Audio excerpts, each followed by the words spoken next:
Hello po, si Sir Jerry po ulit ito. For today, ang re-review na natin is itong DTX Clinica Coffee Mix. Ayan, Clinica DTX Coffee Mix. Ito naman ang i-review natin kasi nga naghahanap nga tayo mga diabetic ng kape na pwede sa atin. Di ba? So, mukhang maganda po itong i-review, itong product po na ito. Sige, so simulan po natin sa pamamagitan ng pagkuha ng aking sugar para maging reference po natin. Sige, kunin po natin yung aking sugar,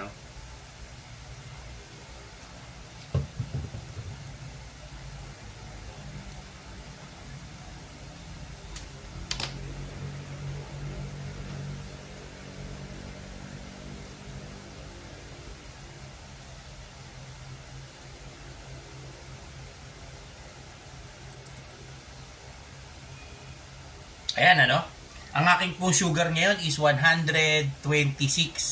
So, yan po ang ating starting sugar ngayong araw na ito. Okay? So, para malaman po natin, isa lang po hindi naman tayo magtitimpla na dalawa agad na sachet. Isa lang po nitong Clinica DTX Coffee Mix. Ayan, yan po ang ating i-review ngayon. Isang sachet lang po, At as usual, napakainit po ng tubig ng aking inano dito. Sige, bukan po natin to, Habang hinahalo ko po, umaamoy kape na po talaga siya. Mukhang okay pong i-review to. Ayan, Siyempre, mainit po talaga.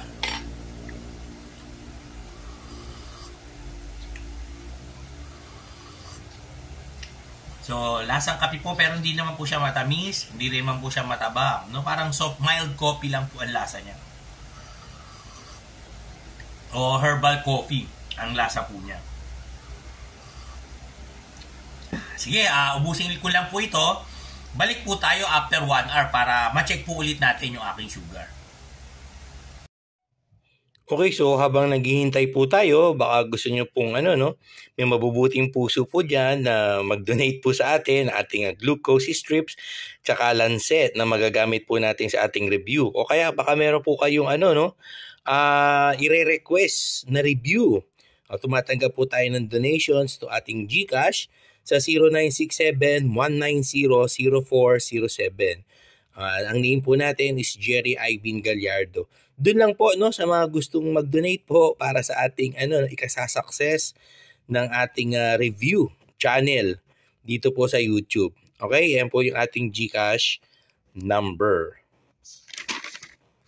1 hour later.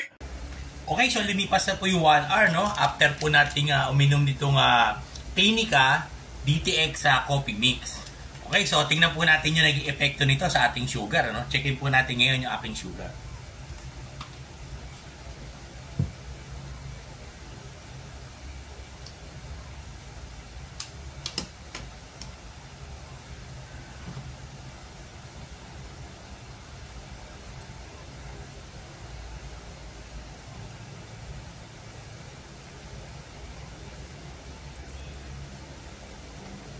Ayan, Kanina po ay 126 yung ating sugar.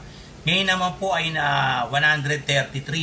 So tumaas po ng ng 7 yung ating sugar after po natin uminom ng ng Clinica DTX Coffee Mix. So ang review po natin sa kape pong ito is low. 'Di ba? Pwede po sa mga diabetic na kagaya natin, Hindi po magi-spike yung sugar level natin pag uminom po tayo nitong kape na to. Okay, so ang review po natin dito is pwede sa ating mga diabetic. Itong coffee na to. Okay naman po siya. Okay, so ito po si Sir Jerry. Hanggang sa susunod po na video.